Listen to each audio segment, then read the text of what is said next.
Hi everyone, my name is Becca, welcome back to my channel, and today I am here with my July wrap-up. I know, if you've been with my channel for a long time, you know I don't like doing wrap-ups. I absolutely hate it, but I'm here because I'm going to try and get back into the swing of it. I just don't like doing wrap-ups when I read a lot of books in a month. I can read like 25 books in a month if I really try and do that. Or if I'm just really in the mood to read a lot, then I will. The problem with that is that I don't want to talk about every single book. It's going to take over an hour to film, and honestly, nobody wants to see an hour-long wrap-up. So I don't like doing those. But I'm going to try, and if I do read a lot in a month, I'll try and do either weekly updates. I am doing that for the month of August for the Aurelium Magical Readathon, or I'll just do highlights where I talk about the books that I really loved and the books that I probably really hated, and just the books that I want to talk about, and not the 3 stars that honestly I could give a shit about. So yeah, okay. Pretty much how that's gonna go. I read 11 books in July, so I can actually talk about all these books without having too much of an issue. So that's good. Without it, going too long. I think that's all I have to say for that. So now we can get on with the wrap-up. The first book I read in July was The Book of Azel by Amber Nicole, who I believe is a booktuber or book talker.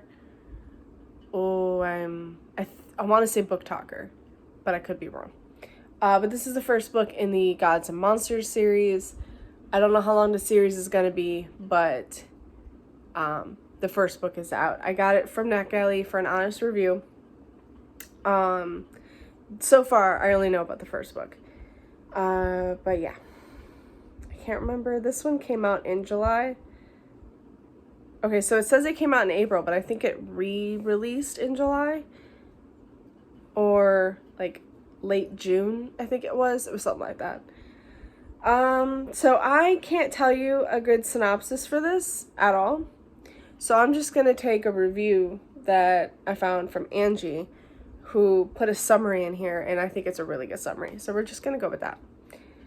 So it says, 1,000 years ago, Diana gave up her life to save her dying sister. Now reborn with dangerous powers, she serves as the right hand to the king of monsters.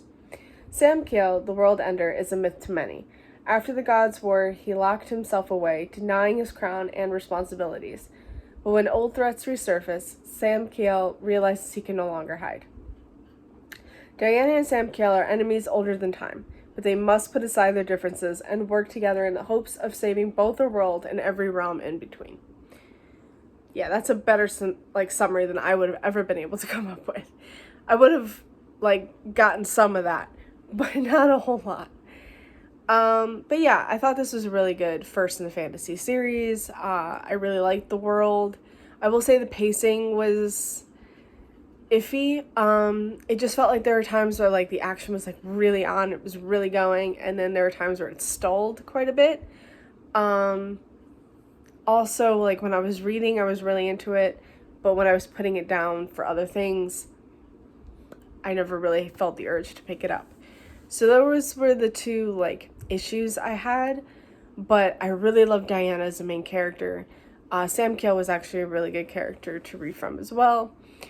I liked their friendship to romance. I think it was a nice type of slow burn where they really were just enemies to friends to lovers. Well, kind of. But really I just love seeing their relationship grow, and we're finding out more about this world and the types of creatures and things. You have vampires and angels and type of things, and I just thought that this world was really well done. I thought the characters were really well done, and yeah, I liked it a lot. I gave it 4 stars. I will be continuing on with the series, though unfortunately I don't really remember a whole lot of this book. There was a lot going on at times, again though with the pacing, because it kind of stalled at times. it was hard for me to remember exactly what had happened when it was really going. I do remember some things, but not a whole lot, so I might have to refresh my memory before going into the second book, but I don't even know how long that's going to take for it to come out. So still, it was a 4-star read. I really enjoyed it. I do recommend it. Next up, we have The Charmless by Julia Bay. This is another book that I got for review from NetGalley, and unfortunately, it was not one that I really enjoyed. I gave it 2 stars. This, I think, is set in a modern world where magic is a thing, but the witches, I think they're witches, hide their magic from the humans. They do try to live in the world with the humans, so they are keeping their magic secret. And we follow Ellie and Jack, who both come from magical families and were best friends when they were young. But I believe when Jack's mom died, his dad grew colder and turned his back on Ellie's family, because they were all friends, really. And Jack ended up siding with his dad and turning away from Ellie. And so now it's years later, they're either in like the end of high school or they're coming out of high school. And they still hate each other. They play pranks on each other. And one of those pranks goes really bad when Jack ends up using magic and having a human see that, which is very bad. So they're both punished for it, and they have to go on a road trip to sell things from their family's business. Something like that. Yeah. I thought the premise sounded really good, but honestly, I didn't really care for the characters or any of it. I felt horrible, but yeah. I didn't really care for Jack. I just felt that his reasoning with siding with his dad and all of that was just like, why? It was just, I understand like when you're a child and everything, but you grew up. You could have apologized. You could have fixed it, but no.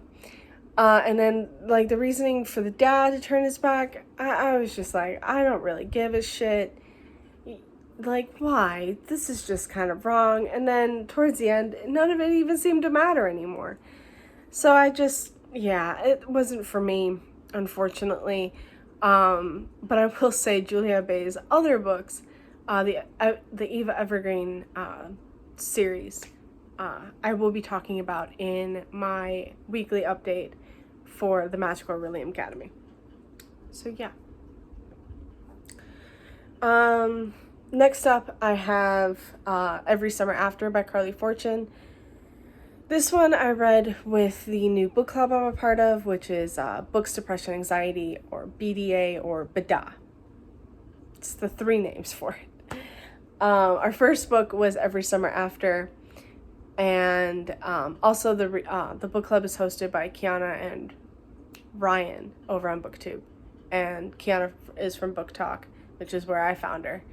But yeah, there's also a Facebook group and a Discord and all of that. So our first book was Every Summer After, and this one takes place like a dual timeline. We have the past from 12 years ago as well as the present. And we start off in the present with Persephone, which I have to say, she goes by Percy in this book, and I don't care for the name Percy when it comes to your full name being Persephone. This is just a me thing, but I'm like, if my name was Persephone, I would go by Persephone or Sephi.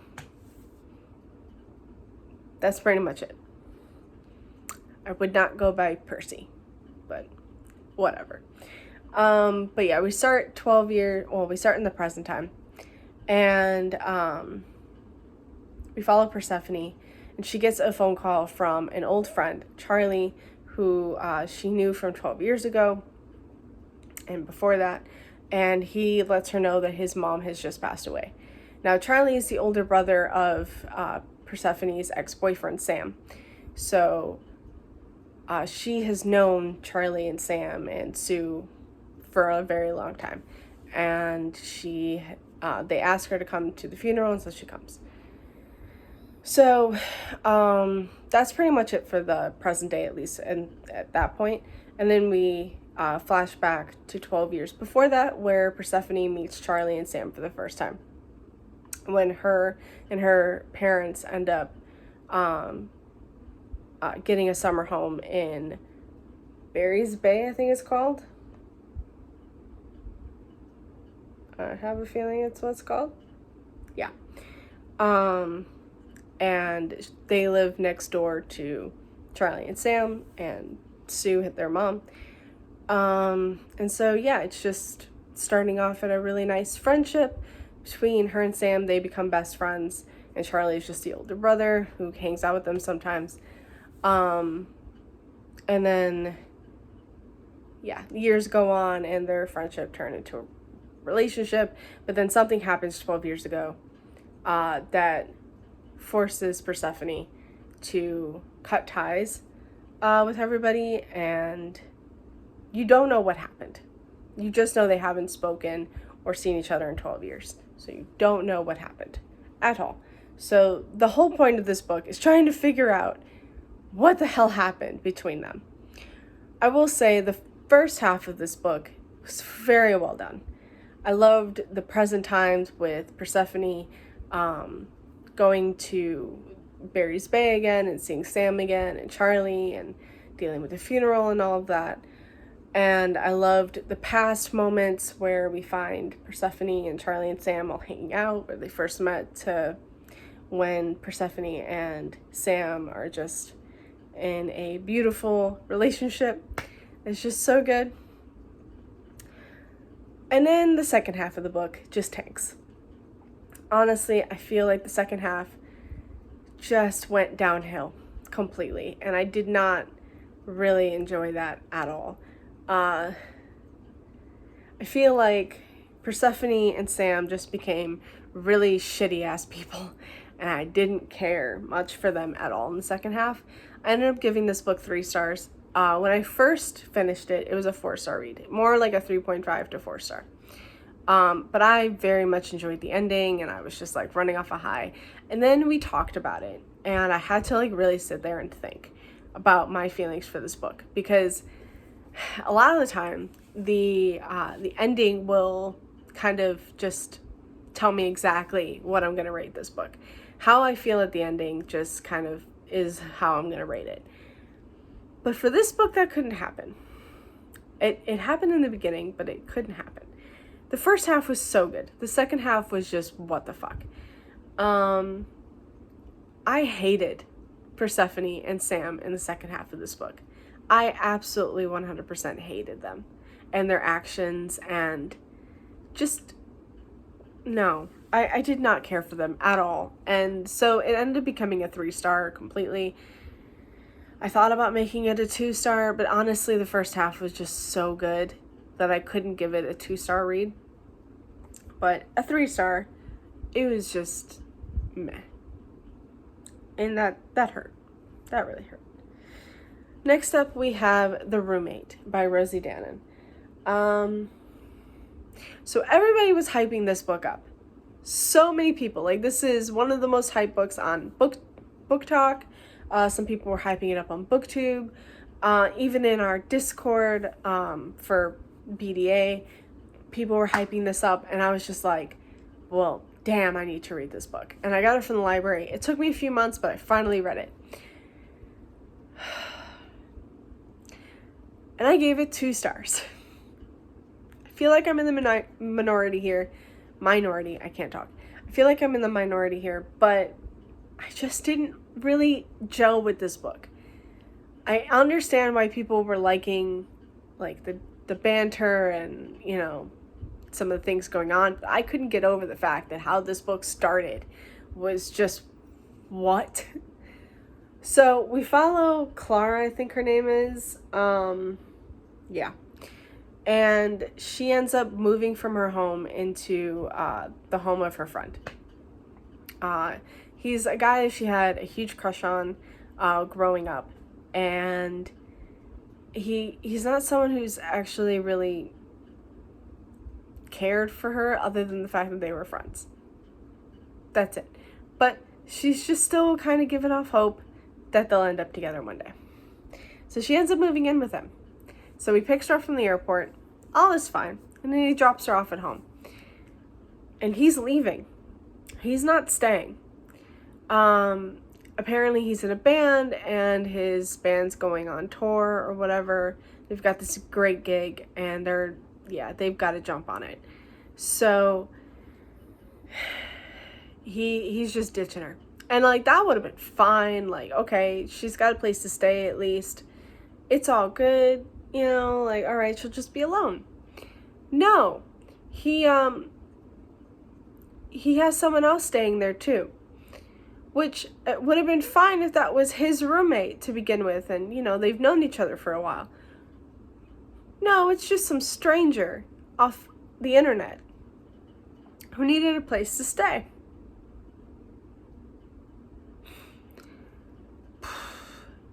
And he just moved in. So it's like, she's supposed to stay with this stranger while this bitch is off on tour. Some friend you are. Okay. Got it. Why does she accept? Somebody explain to me why you make these decisions. I get that this is fiction. Totally. But that's just dumb. So she has no idea who this guy is. He has no idea who she is. This is just stupid. And then you find out he's a porn star, which, okay. All right. That's the least that happened in this book. And him and his ex, who's also a porn star, just broke up, and that's why he needed the place to stay, because they lived together, so she kicked his ass out.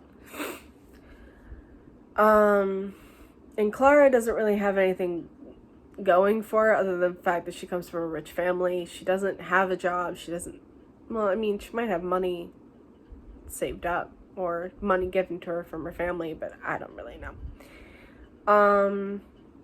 But yeah. That's really all I like to say about this book. It just had a lot of dumb moments.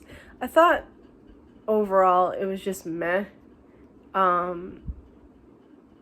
The romance was kind of cute at times, but I still couldn't get over the ick factor of the fact that he's a stranger.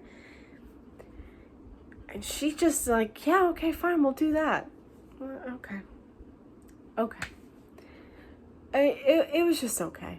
But it wasn't okay enough to give it 3 stars. It was a 2-star book. Yeah, I just didn't really like it. So then after that, I picked up Survive the Night by Riley Sager, which is a thriller. I think this is set in the 90s, about a girl who just lost her best friend. They're in college, by the way. And her best friend just died from a serial killer. Okay. And so, I want to say her name is actually, is it Charlie? It is Charlie. So, Charlie decides to, leave. She can't stay in the college anymore. Her best friend just passed about a month or so back, and she just can't do it anymore. She needs to get out. So she wants to go back home, and she ends up finding a ride from a total stranger. Talk about dumb choices. But okay. Also, Charlie suffers from, I believe, schizophrenia. She sees, like, movies in her head of, like, events happening that aren't actually happening. So she's an unreliable narrator, because as she's, like, telling you all these events that are happening, you don't know if they're actually happening. She doesn't even know if they're actually happening. It's either all in her head or it's actually happening. You don't know which one is which, because it's so vivid with the stuff that's happening in her head that you just don't know if it's real or not. And she's not taking her medication because they make her feel bleh. I don't know if some medication makes her feel sick and others just make her feel like loopy or just meh or something. She's not taking it. Sorry, she's not taking it. And she's trapped in a car with someone who could be a serial killer.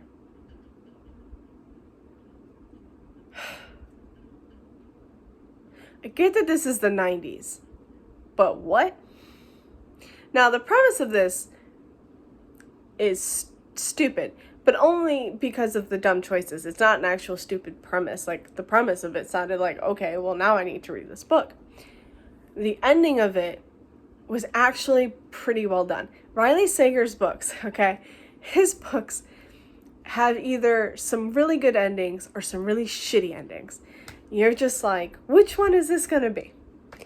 I think Home Before Dark, which is one of my favorite books of his, is a really fantastic, like, haunting book. Like, it's a book with a haunting in it, and I love it. I love, like, people go to the houses and they're haunted. It's just great. The ending sucked. I hated the ending. The Last Time I Lied had a pretty good premise, and it was going pretty well for a while, and then the ending was just so damn good. I really enjoyed the ending. I really enjoyed that book from start to finish. I thought it was really well done. I gave that 5 stars. I gave Home Before Dark 4 stars. Lock Every Door. I thought it was going really well up until a point, and then it kind of started going downhill, but I was just like, all right, we'll see how the ending goes. And the ending sucked. So that book is like a 3-star book. This is also a 3-star book. I thought it was going pretty well. And then things happen. You were just like, well, I mean, the way things were going was horrible. But in terms of reading it, it was going. Also, I think I listened to the audiobook. So it was actually a really good listen. But I gave it 3 stars because overall it was just good. I wouldn't say it's up in my top favorites. I wouldn't say it was bad. It was just good. I liked the audiobook. The premise of it was just like, why? And then the ending was wild. The ending was just wild. But it wasn't bad. It wasn't a bad ending, and it didn't make me hate the book. Like some of the other endings really make me hate the book. But I am still enjoying Riley Sager's books and his writing, and I will be reading one of his newer ones, or his newest one, I think, is the House Across the Lake. And I do really want to read that. The only other one I haven't read is Final Girls. I don't know if I'm going to read that yet, but we'll see. All right, next up, we have Always Be My Duchess by Emily Howard. This is a historical fiction that I actually really enjoyed. I used to own Beast of Bestwick by Emily Howard.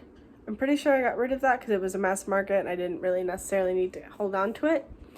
But I am looking into possibly reading more by this author because I did really enjoy this one. I gave it 4 stars. This is about the Duke of Montcroy and Genevieve. I call her Genevieve. I don't know if it's supposed to be pronounced Genevieve, but I call her Genevieve. She's a French ballerina, and she's in London, I believe. I think it's London, or somewhere in England. And she's looking for work and can't find any. And she ends up meeting the Duke of Montcroy on the streets, basically. And they are basically running from thugs who tried to, they attempted to rob them. And they just ran. And so they get away, and he offers Genevieve a job, basically just to be his companion to a ball. And he'll pay her a good amount to do that, which she needs the money so she can help her sister back home who's injured and can't dance anymore because she's also a ballerina. And they need the money, so she does it. And things go from there. Their tentative friendship turns to romance, and it's a really good book. I honestly really enjoyed the characters, the romance, the banter, the writing. I enjoyed a lot of this book. I gave it 4 stars. I really did enjoy it, like, a lot. Okay. Next up, we have my first 5-star of the month. I love this book so much. So this is Juniper Hill by Daphne Perry, the second book in the Eden series. I don't have the first book. The first book is Indigo Ridge, but the prequel to the first book is Christmas in Quincy, and yeah. I basically read every book in the series up to the newest book that just came out. Daphne Perry is turning up to be one of my newest favorite authors. I love her books so much. I've only read the Eden series up to a certain point, but I am determined to read practically all of her books. I just want to read them all. I love a small town romance, and this series is so good. This book in particular follows Knox and Memphis. Memphis is a new mother. She's a single parent, and she's getting away from New York, where she used to live, and she is moving to Quincy, Montana, with her new baby. And she has no place to stay. She has no people she knows. She just got a job as a housekeeper at the Eloise Hotel that's owned by the Edens. And she really needs a place to stay. And so her manager, Eloise, ends up asking her brother Knox to give her the loft so that Memphis and the baby can live in the loft at Knox's home. And he painstakingly agrees. He's not happy about it, but he agrees. And it's just a grumpy sunshine. Knox is a chef. I love a man who can cook, especially who can cook all the stuff he cooked. I got so hungry after reading this book. It's not even funny. So hungry. But he's a chef, and 5 years ago, something happened, and it caused him to come. He used to live in San Francisco, but he decided to come home to Quincy and just live his life near his family and live his life there. But because of what happened, he is now grumpy, and he doesn't get attached to anybody but his family. Enter Memphis. I love it. It's a grumpy sunshine. It's a small town romance, a single parent trope. It has everything that I love in this, and it's so good. It's so damn good. I highly recommend reading this series. Please try Daphne Perry if you haven't. Just a fantastic romance author. Again, I've only read this series. If anything, please read this series. I need somebody else to talk to about this with, because I don't know anybody who's read this series. So I will push this on everybody, which the first book is Indigo Ridge, which I don't have, but that one was a 5-star book. Every book in the series so far is a 5-star. So please read it. Okay. All right. After that, I only have a couple more books left. After that, I read Booked on a Feeling by J.C. Lee. This one follows a lawyer. They're also, I want to say, Chinese American, or they're Asian American. I don't actually, no, they could be Korean American. They're Asian American. I am sorry, I don't actually know which country their family is from. But we follow Lizzie, who is an overachiever lawyer. And then we have Jack, who works at his family's brewery. And Lizzie ends up, what's it called? She ends up passing out during her very first opening statement. She doesn't understand. She has a panic attack. I'm sorry. She has a panic attack during her first opening statement. She doesn't know what happened, but she decides because of that to go away for 3 weeks to where Jack lives in his small town and stay there for a little bit. And Jack, again, he works for his family's brewery. He is the bookkeeper and someone who fills in when needed, but he doesn't really have a place necessarily there, and he would rather be doing things that like keep him busy and just something that challenges him more than being in that job. And so he's trying to find something else to branch out into. And him and Lizzie have been best friends for a long time. And now they might be something more, which is really good. I will say I gave this 3 stars. I feel like the conflict between them, that of course had to break them apart, didn't seem needed. Honestly, I felt like Jack, I understood why he, said what he said and was doing what he was doing. But Lizzie, I was just like, you really should delve deeper into what you need to do, because you're not really making the best choices for yourself. And that becomes even more apparent later on after the conflict. So I thought it was good. It's not something that I necessarily really loved, but I thought it was a good book. This is the 3rd in a series. It's called the Sweet Mess series. So this is the 3rd. I didn't know that. I also got this on NetGalley for review. I wish I knew that, because some of the characters in this book had their own book, and I would have liked to actually have seen that, or had to have read that. But it's fine. I give it 3 stars. I thought it was okay. But yeah, if it's something that you want to read, then definitely do it. It wasn't bad. Next up, I have my second 5-star, the only other 5-star of July, and that's The Charm Offensive by Alison Cochran. Sorry, not Crocken. Cochran. This is a male-male romance set in a bachelor-type show. It's called Ever After, and it's like a fairy tale-esque bachelor-type show. And we follow Charlie, who is our Prince Charming. And he's only doing this because he just left his company because of reasons, and he can't find another job due to his reputation now. And so he's doing this to build up his reputation, but he's not really, he doesn't really want to fall in love. He doesn't want to be with anybody. He just needs to do this because it's the best chance for him to find another job. And then we have Dev, who is the handler for the Prince Charming. He's Charlie's handler.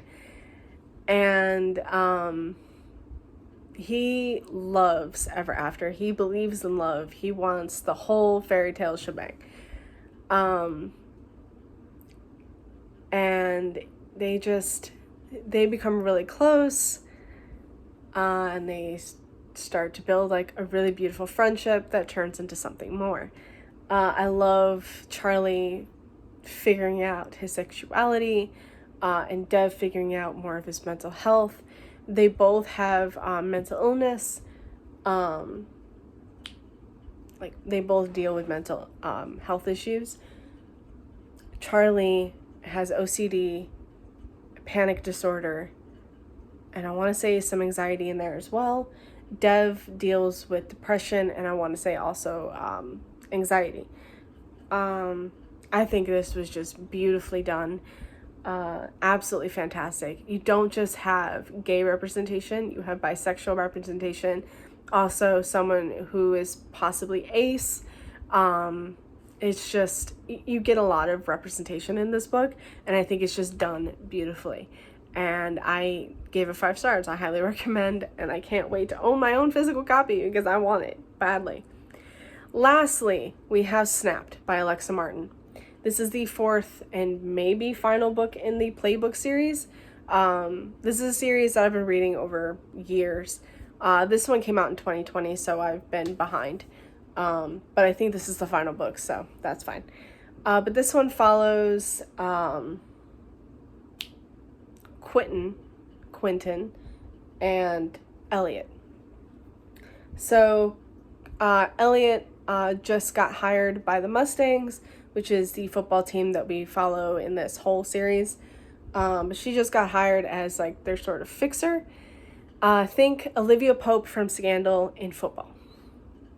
And Quentin is their quarterback, and he has just for their first preseason game, has decided to to kneel during the national anthem, as well as cover up the logo with black tape to signify that, yeah, there's something wrong going on with this company and they need to fix it.